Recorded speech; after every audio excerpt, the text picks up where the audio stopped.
If you want to be the best, if you want to reach the pinnacle, you must be. There's no way around it. You have to be obsessed with obtaining that. Greatness in any field, greatness cannot be achieved without obsession.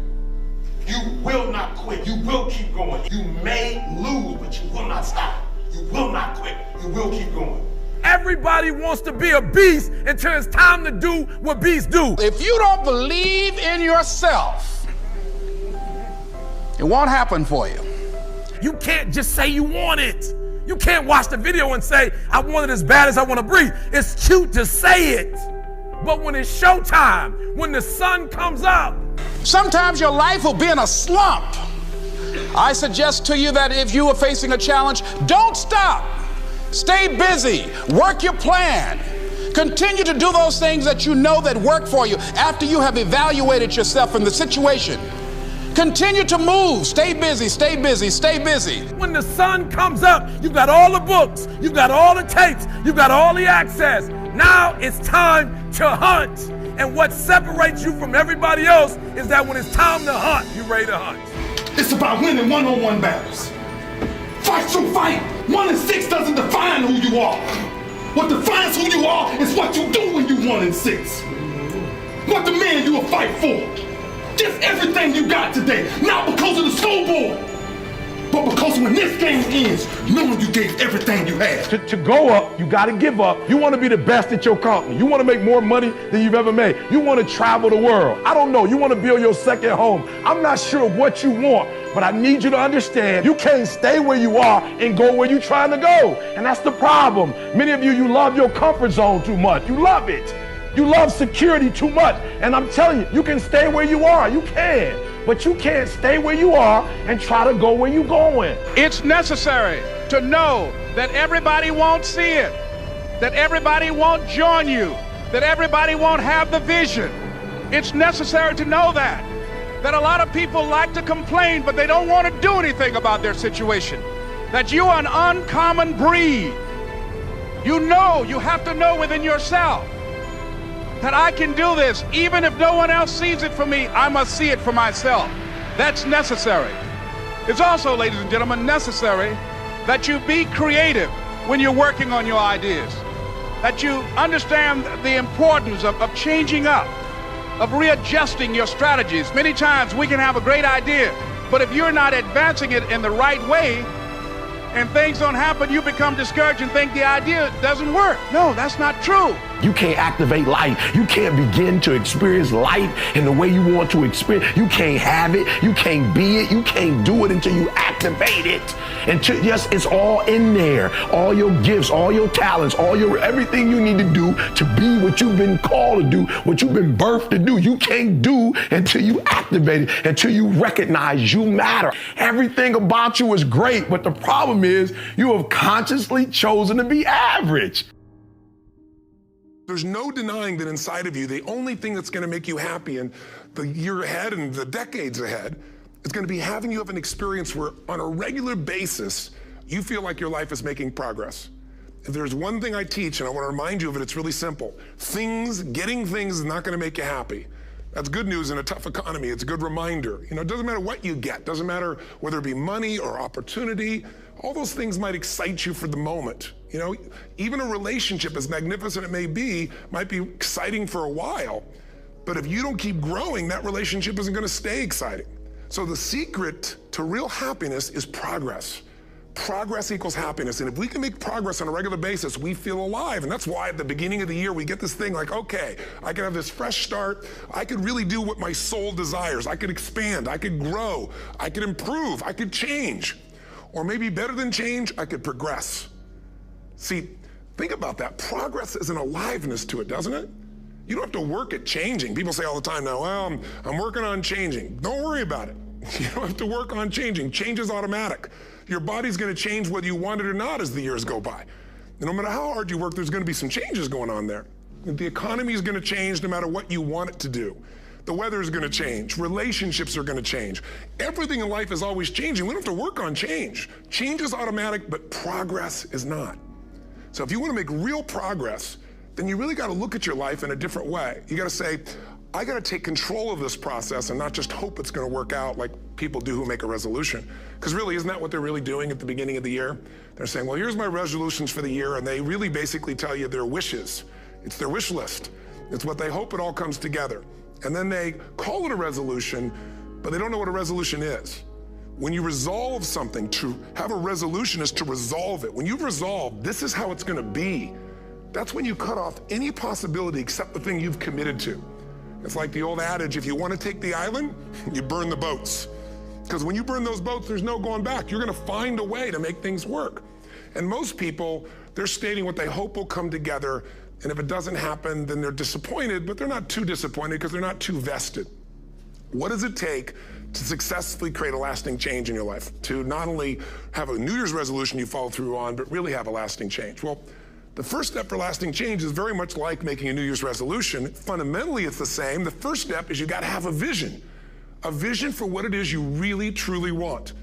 Not what you think you want or what you should have. I mean, what are most people's New Year's resolutions? I'm going to stop eating sugar. I'm going to stop smoking. I'm going to lose 10 pounds. The problem with that is it's not very inspiring for most people. It's not telling you what you're going to get. It's only what you're not going to do. And it's kind of hard to have you move forward with that. A vision is about what you're here to create. A vision that really works is one that excites you.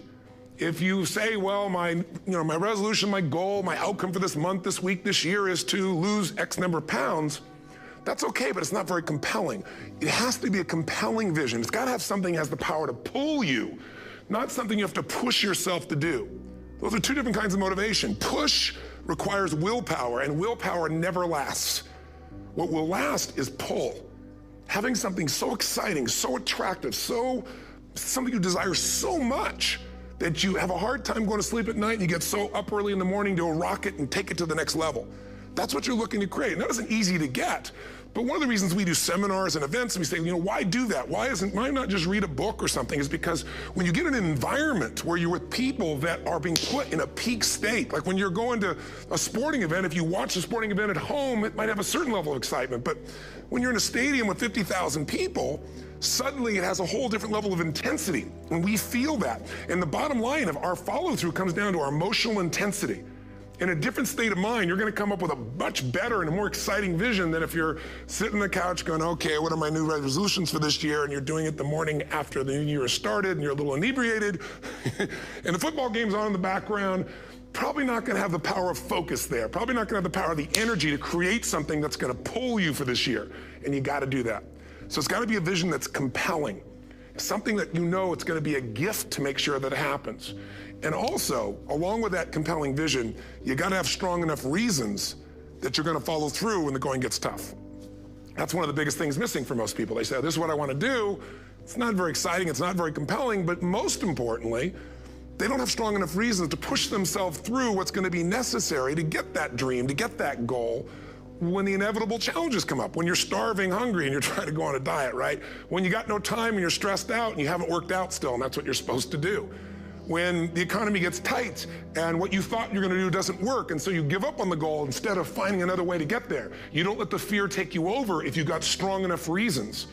Those reasons can be positive, or those reasons can also be negative. They can be, if I don't do this, this is what's going to cost me. And if I do this, this is what I'm going to gain in my life. Reasons come first, answers come second.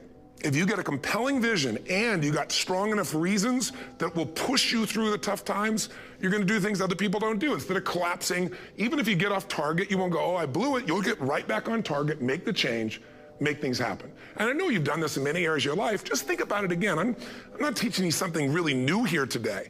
I just want to remind you of what your soul knows. You got to change, you got to improve, and you got to go through a simple process fundamentally to make that progress. First step, vision that's compelling. Second step, make sure that there's strong enough reasons to follow through. Third step, you got to review it and feel it every day. I mean, anything. Have you ever had this happen in your life? Has there been anything in your life that you've ever wanted so badly? You were so desirous of it. You had such a hunger for it that you couldn't stop thinking about. It could have been a career move, could have been when you're a kid, a car, it could have been a relationship, it could have been anything, but you were obsessed. You wanted to make this happen. You wanted to attract this to your life. You just wanted something. And you didn't even know how to get it. But it was so compelling to you. You kept thinking about it every day, envisioning it, imagining it, feeling it. And then stuff happened. And suddenly you started to attract people or situations to your life, and it just came together. Like, you didn't even have a total plan. It was just that it was so a part of your focus with so much intensity and emotion so often that it sensitized you to notice anything that could get you there. There's a part of your brain called the reticular activating system. For short, we call it the RAS. That part of your brain determines what you notice in the world. And it's really important because when you set a goal, when you get really clear on a vision, and there's strong enough reasons, and you review it enough, and it becomes a part of you, that part of your brain says, anything that relates to this, I need to notice. It's like, did you ever buy a certain kind of car, or maybe a certain outfit, and suddenly you see that car everywhere, or those outfits everywhere? Well, you know, the cars were always around, but why do you see it now? Because your RAS knows this is important, this is part of my world now. Similarly, when you really get clear, and it's compelling, and you're reviewing it every day, you've got strong reasons, and you're reviewing it every day, and you're feeling it, the brain becomes incredibly acute at noticing anything to get you to move forward. And so that's the power of this. So, you know, what do people do with a New Year's resolution? They come up with something they kind of want. It's not a compelling vision. They don't really have strong enough reasons, and they never review it again until to notice that they broke what they said they really want to have make happen, because they didn't really resolve. If you resolve, you got the vision, it's compelling, you review it daily, and you feel it, you envision it, and you experience it. Simple as it sounds. Now, ultimately, what is this really about? Ultimately, if you're going to have lasting change in anything, you're really talking about just raising your standards. I mean, I always tell people, if you want to know how to change your life, I give it to you in 3 words, boring as it sounds: raise your standards. And what does that mean? Corny as it sounds. Raise your standards. Oh, thank you for the breakthrough thought, Tony. I'm glad I wasted my time watching this little email with you. But think about it. Lasting change is different than a goal. You don't always get your goals, but you always get your standards. Maybe it would help you is to think about it this way. I try to explain standards to people with a different set of words. Think of it as everybody in life gets their musts. They don't get their shoulds. Like, think about it.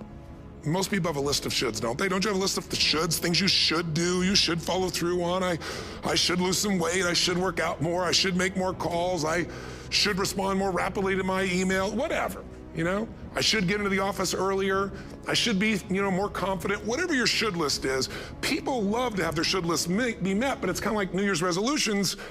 If it does, it's really exciting, but if it doesn't, which is most of the time, it's a little disappointing, but you kind of know it's not gonna happen.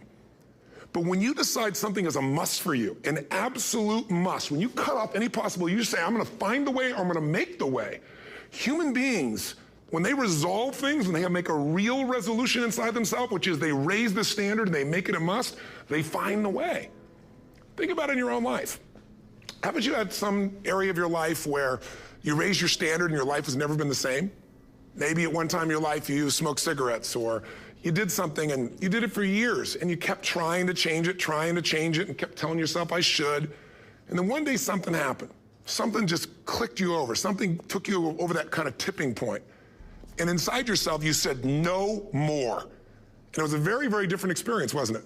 Something inside of you shifted, and what was a should became a must, and you've never gone back. Is there an area like that in your life you can think of? Again, did you ever smoke cigarettes? Did you ever eat a certain way, drink a certain form of alcohol, and then finally say no more, and you just don't go back? And notice this, it doesn't really take any willpower anymore. Because somewhere when we make this click, when we make something a must, we attach ourselves to it. It becomes part of our identity. And one thing I've learned in the last, 33 years of working with people from now over 100 countries, 4 million people, is human beings absolutely follow through on who they believe they are. If you said to me, well, I'm really gonna work hard to stop smoking, but I've been a smoker my whole life and I am a smoker, I know your days are numbered. You're gonna be back smoking cigarettes again, because we all act consistent with who we believe we are. I tell people the strongest force in the whole human personality is this need to stay consistent with how we define ourselves. If you define yourself as somebody who is really conservative, you're not gonna be crazy and act nuts unless you're really drunk or something, and then you can say it's the alcohol, when it's really just you finally getting permission to be yourself, the alcohol is your excuse. If you're a really crazy person, you act crazy, outrageous, playful. You don't act conservative because that's not who you are. Very often people say, well, I can't do that. I'm not that kind of person. And I always say to people, really, when did you define yourself? I mean, really, how many years ago did you come up with what you could and couldn't do in your life? How many years ago?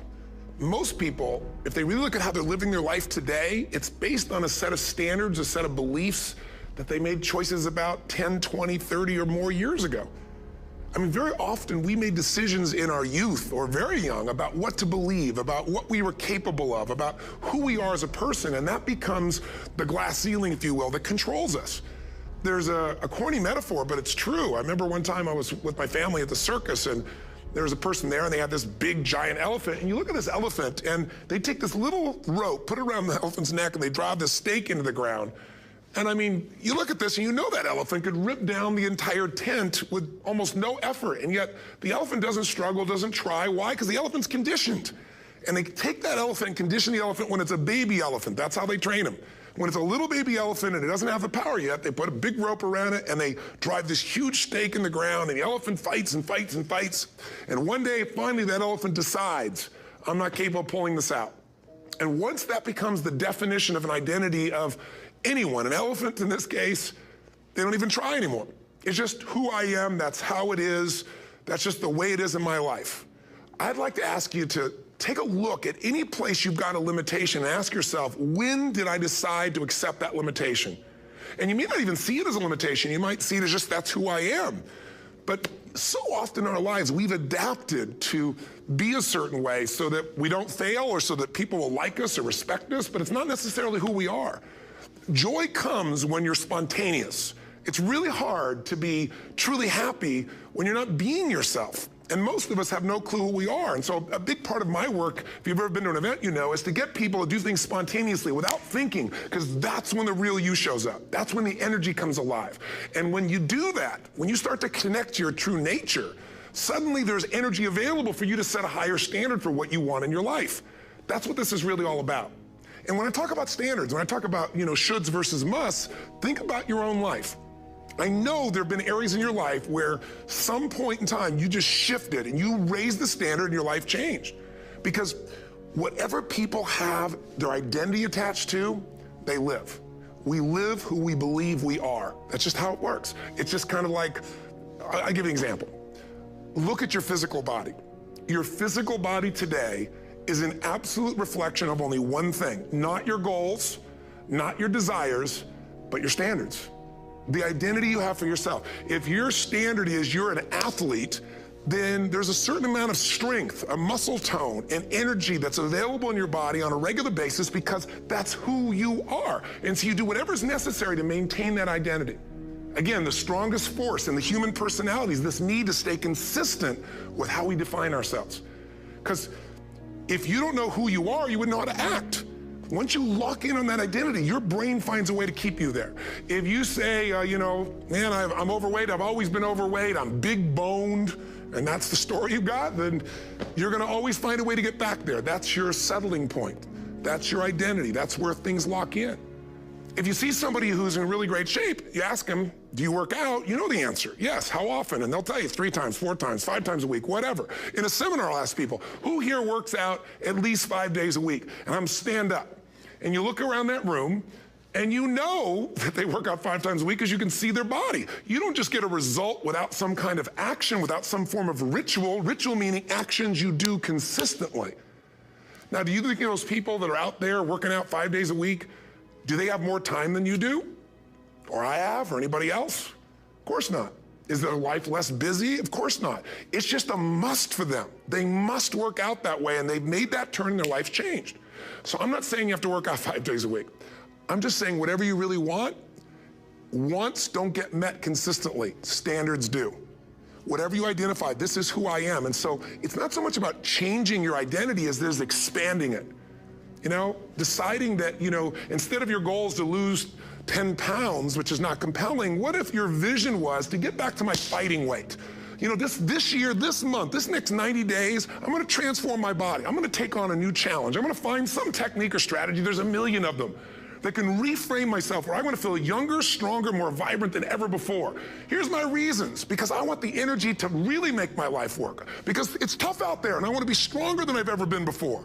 I want to go in front of the mirror, and if I'm naked, not, want to laugh. I want to look there and take a good look and go, yeah, I'm proud of whatever I see there. Whatever it takes, something's gonna make you laugh, smile, something that's gonna tease yourself, but something's gonna move you to another level. If you identify yourself in a new way and you own that every day, and that becomes the standard of how you live, you'll find the way to make that standard real. Money's the same way. Think about it, it doesn't matter what's happening, quote unquote, in the marketplace. People that make money find a way to make money no matter what, don't they? I mean, most people's standard is to pay their bills. So that's what most people find a way to do, even when economic times get tough. Most people, if that's their absolute standard, they find a way. Some people's standard is pay their bills most of the time. And so most of the time they do. Some people's standard is not just to pay their bills, but to take care of their family and maybe even some of their friends. And they find a way. In fact, some people may be in a family where they don't have enough money. They barely have money to pay their bills. They work their guts out. And then somebody, their mother, their father, somebody else, their sister gets ill, and there's not enough money to take care of it. Nobody else has money in the family. They don't either, but they find a way to get that money to take care of their mother or father, don't they? And pay their bills. They never could do it before. Why? The situation made them raise their own standard. And not everybody does that. Somebody else in the family might have money and still not take care of their mother.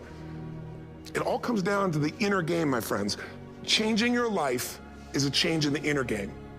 The outside world you can't control, but you have absolute control over this one if you learn the dynamics of what shapes you. And identity is one of those simple, clear, fundamental basics that if you start to shift it, everything else will shift in your life as well.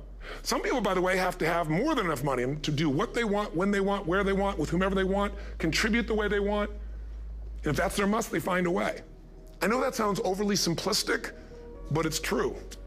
Somebody once said you can take all the money in the world out of the hands of everybody, out of all the wealthy people in the world who are really successful, give it to other people. It wouldn't take too long, those people would have it back in their hands. It's not because they're manipulative, it's because they have a standard. Some are manipulative, don't get me wrong, but they got a standard of what they're gonna find a way to make happen. I'm just simply saying to you, take those 3 magic words and live them. Raise your standard. And if you really wanna do it, then I'll tell you the most important secret. Have you ever done this? Have you ever told yourself you're raising your standard? Okay, I'm gonna go make this happen. I'm gonna go make this much money. I'm gonna transform my kids. I'm gonna create the ultimate relationship in my life. I'm gonna transform my body, whatever it is. And then you don't have strong enough reasons and you don't use it. You don't follow through. It's because you didn't back up your standards with what makes those standards real, and that's rituals. Rituals are where the power is. Whenever we do our Robbins results coaching, and we say Robbins equals results, the way we get results with people, it's the same way if you listen to my Ultimate Edge program, or back in the old days, Personal Power, or if you went to one of my seminars. You know what I do is I take these huge challenges you got and we break them down into little bite-sized steps. Little things you do each day that after you do them, you get so much momentum that it's easy to succeed. You're not overwhelmed. You have these victory day after day after day on little things. If you went through Ultimate Edge, I'm sure you learned about the hour of power, or the 15 minutes to be able to be fulfilled, or 30 minutes to thrive, where you literally just condition your body and emotion with a couple little rituals. So it doesn't matter what's going on in your world, you feel that strength, and it's not fake, it's not some pump up, it's coming from inside you, and it works. Rituals define us. See, all the results in your life are coming from your rituals. They start with a standard and then have rituals that follow it up. Like, for example, if you are where you want to be physically, you have very different rituals than if you're not where you want to be physically. If you're overweight, you and I both know you got a different ritual than if you're physically fit. Completely different. You get up in the morning, what's the first thing you do if you're fit? Your shoes are there, you roll over, doesn't matter how you feel, you put on your shoes, you lace them, you start walking, or whatever that ritual is. If you're overweight, you roll over and you have a very different ritual. You might roll over several times to turn the alarm clock off. You go in and get your mocha, smocha, whatever, special coffee. You stop by at Starbucks, whatever the case may be. You have your nice sugar muffin. It's supposed to be really nice for you. Whatever you do, it's a different ritual. If you have a great, passionate relationship, you have very different rituals in how you come home than if you have a lousy relationship. When you come home and the first thing you do is you're tweeting somebody, or you're emailing, or flipping on the news, or you don't even come home. What are the rituals? Whenever I study people that are successful, what I look for is what's the standard they hold themselves to, and then what are all those little rituals that add up? Because think about it. Success and failure are not giant events. They don't just show up. You don't just suddenly become successful or suddenly have this cataclysmic event that makes you fail. It may look that way, but failure comes from all the little things. It's failure to make the call. It's failure to check the books. It's failure to say, I'm sorry. It's failure to push yourself to do things physically that you don't want to do. And all those little failures day after day come together until one day some cataclysmic event happens and you blame that. That event happened because you missed all the little stuff. Do you agree with me? And success, by the way, is not some overnight event. It's all these little things. Success is having a vision. Success is making it compelling. Success is really seeing it and feeling it every day with strong enough reasons. Success is feeling the sense that I'm here to grow and I'm here to give something to the world more than just myself. Success is caring about other people. Success is calling and saying, I love you in the middle of the day for no damn reason. Or sending a note. That'll change your relationship. Have a ritual of something funny, playful, or a surprise you do. How many relationships are dead today because they have no surprise rituals anymore? You need to have some rituals, some cool things you do that nobody else does that gives you a better life than anybody else has. All the little stuff, that's where success comes from. In business, it comes from delivering more than anybody can imagine. All those little things add up. People go, wow, that's who I want to do business with. It's true in any area of your life. So if you look at somebody who's really successful and you think, wow, I mean, they're so amazing, they're such a genius, you gotta dig underneath and you gotta remember something. People are rewarded in public for what they've practiced for years in private. Myself and my business people say, how do you get up and speak and you have no notes and you go for 3 days and nights and the room is like, everybody's wired and it's incredible, it's like a rock concert. How do you do that? How do you have that confidence? Well, and it's not confidence, it's experience now. But I did so much behind the scenes and I still do to make things right. I mean, how many people would know that since the time I was 17 years old, before I walk out on stage, still do to this day, wouldn't need to do it, but I still do it, I never walk out there without being in an absolute peak state of mind. There are days my back is hurting, my throat was hurting, or I may have had a challenge, or my father passed away, and I've still got to deliver for these people because my standard is give my all every time. Every event has to be better. Talk to anybody who's been to our events for 5, 10 years, some of our trainers, and I'll say, I don't know how he does it. He always finds a way to make it better. That's not an ego thing. That's a standard in me. I have to find the way. And my ritual, though, is I prepare, I think, I gather new information, I figure out how to put something across better. What do people need? I spend time with our customers. I see what's going on. And before I get on stage each time, I have this little ritual to put myself in a state of mind. And I did it starting like 17 years old. I started doing it. I'd say, I now command my subconscious mind. And I say this out loud several times, this little phrase, set of phrases, as an incantation to kind of condition my mind and body. And I'd say, I now command my subconscious mind to direct me in helping as many people as possible today by giving me the strength and the emotion and the humor and the brevity, whatever it takes to show this person and help this person change their life now.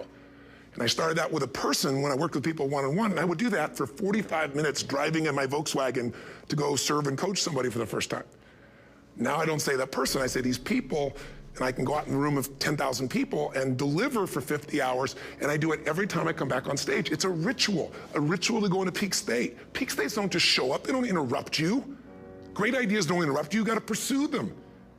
I talked to Michael Jordan, I'll never forget, at the peak of his career, and got to watch his final game, saw him backstage and spent some time with him, and it was a pretty exciting time. He was the greatest basketball player I think that ever lived and has ever lived. And I asked him, I said, what sets you apart, Michael? What is it?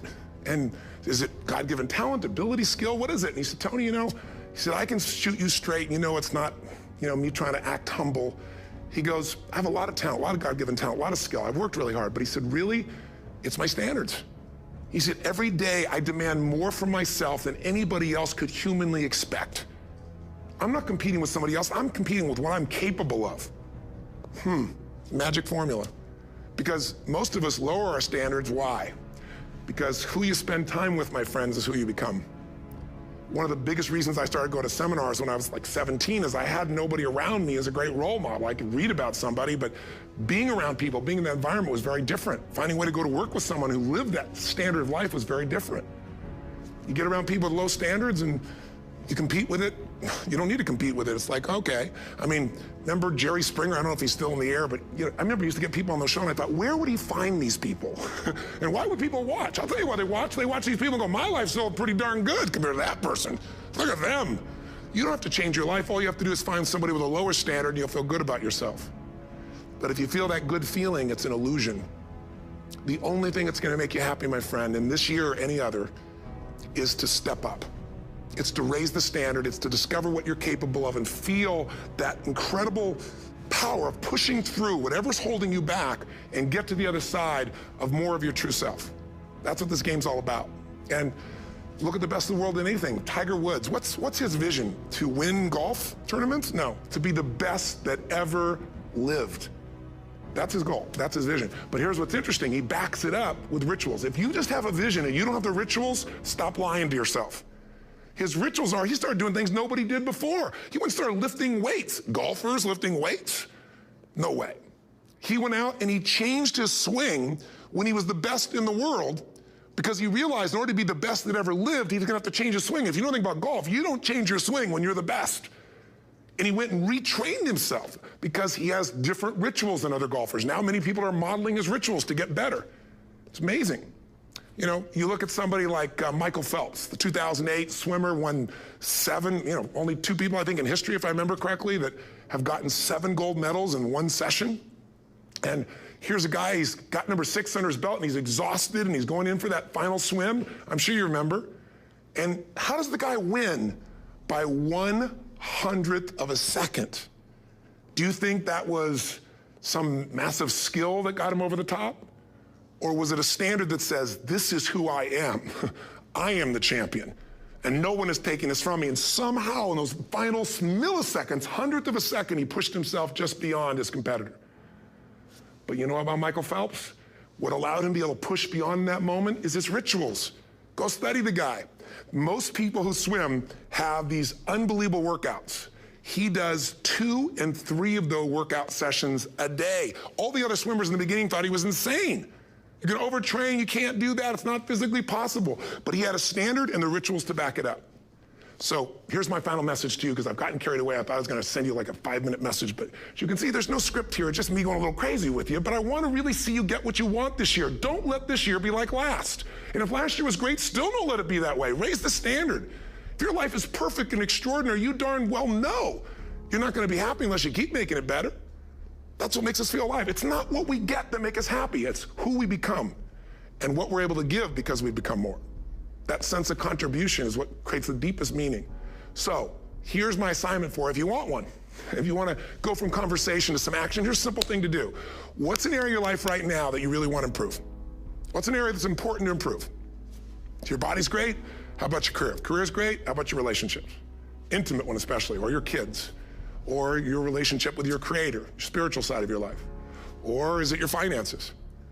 Figure an area that really matters. Decide on that area. Number 1, write down what your life is like in that area right now as specifically as possible.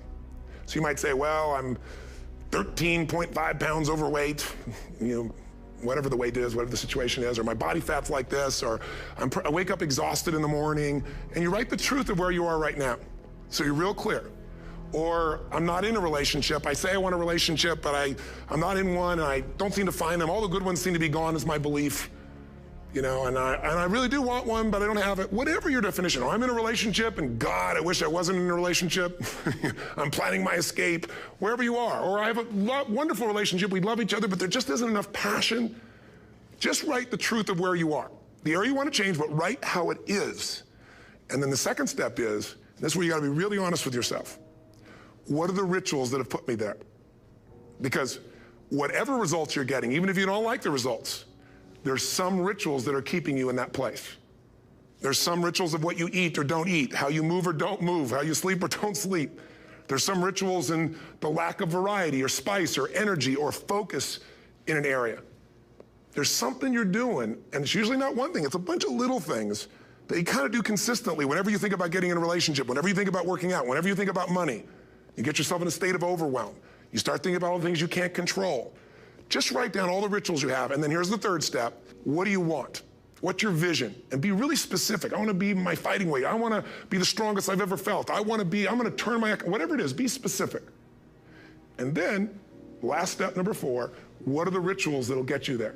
What would you need to do differently each morning if you're going to be that kind of energy, that kind of strength? How often would you work out? What days would you work out? What time? A ritual is something you do consistently, usually at a specific time, so it becomes automatic. Let me tell you something. Willpower doesn't last, but rituals can last a lifetime. I bet you have some rituals in your life right now you've been doing for years, even though some of them don't serve you. I'm just saying, wake yourself up. If you want a new year and a new life, you don't need to start on January 1st. Start today. Start with this little video. And just begin to see what happens and see how easy it is to just do a few little rituals. Don't do them all, just do 2 or 3 new things. And you know what happens? You'll get momentum. Because once you discipline yourself in one area of your life, you feel yourself doing it in other areas as well. And I always say something that my original teacher taught me. I always remind people, there's always 2 pains in life. There's the pain of discipline, or there's the pain of regret. And discipline weighs ounces, as my friend Jim Rohn taught me. Regret weighs tons. You don't want to have regret. So right now, what do you want to change? What's it really like? What are the rituals that got you there? That'll take a little homework. If you're not sure, ask the people around you. They'll tell you what your rituals are.